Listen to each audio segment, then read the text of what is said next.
I don't see how me having a family would make me wrong for the post, Mr. Ullman.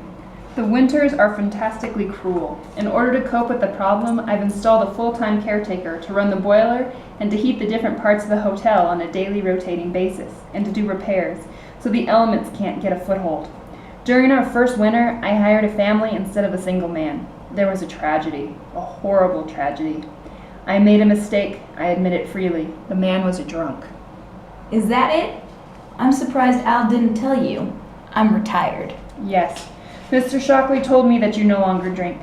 He also told me about your last job. You were teaching English in a Vermont prep school. You lost your temper. I don't believe I need to be any more specific than that. But I do believe Grady's case has a bearing, and that is why I have brought the matter of your previous history into the conversation. During the winter of 1970 to 71, I hired this unfortunate named Dilbert Grady. He moved into the quarters you and your wife and son will be sharing. He had a wife and 2 daughters. I had reservations, the main one being the harshness of the winter season and the fact that the Gradys would be cut off from the outside world for 5 to 6 months. But that's not really true, is it? There are telephones here and probably a citizens band radio as well, and the Rocky Mountain National Park is within helicopter range, and surely a piece of ground that big must have a chopper or 2. Suppose your son or your wife tripped on the stairs and fractured his or her skull, Mr. Torrance. Would you think the place was cut off then? In the case of Grady, I reasoned much as Shockley has seemed to have done in your case. Solitude can be damaging in itself. Better for the man to have his family with him. If there was trouble, I thought, the odds were high it would be something less urgent than a fractured skull. I suspect that what happened came as a result of too much cheap whiskey, of which Grady had laid in a generous supply, unbeknownst to me, and a curious condition which the old-timers called cabin fever. Do you know the term? It's a term for the claustrophobic reaction that can occur when people are shut in together for very long periods of time.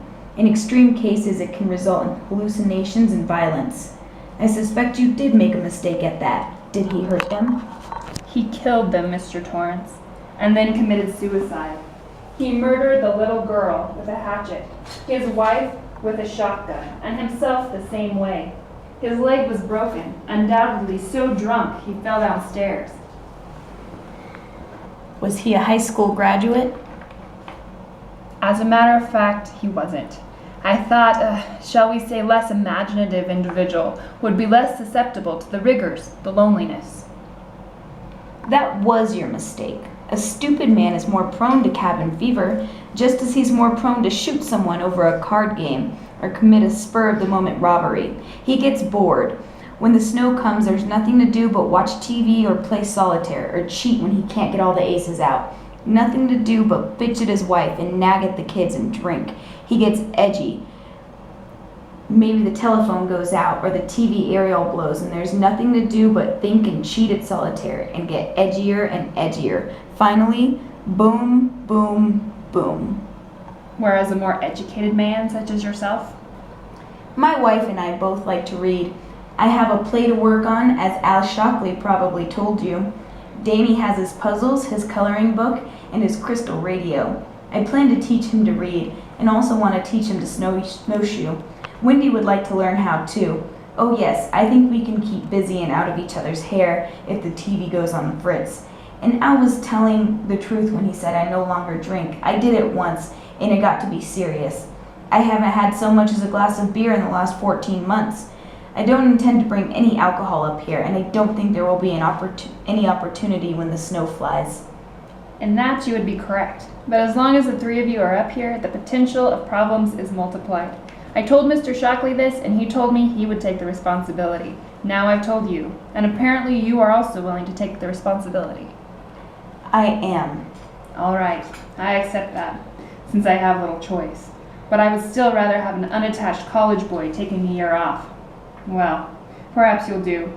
I hope there are no hard feelings, Mr. Torrance. There's nothing personal in the things I have said to you. I only want what's best for the Overlook. It's a great hotel. I want it to stay that way.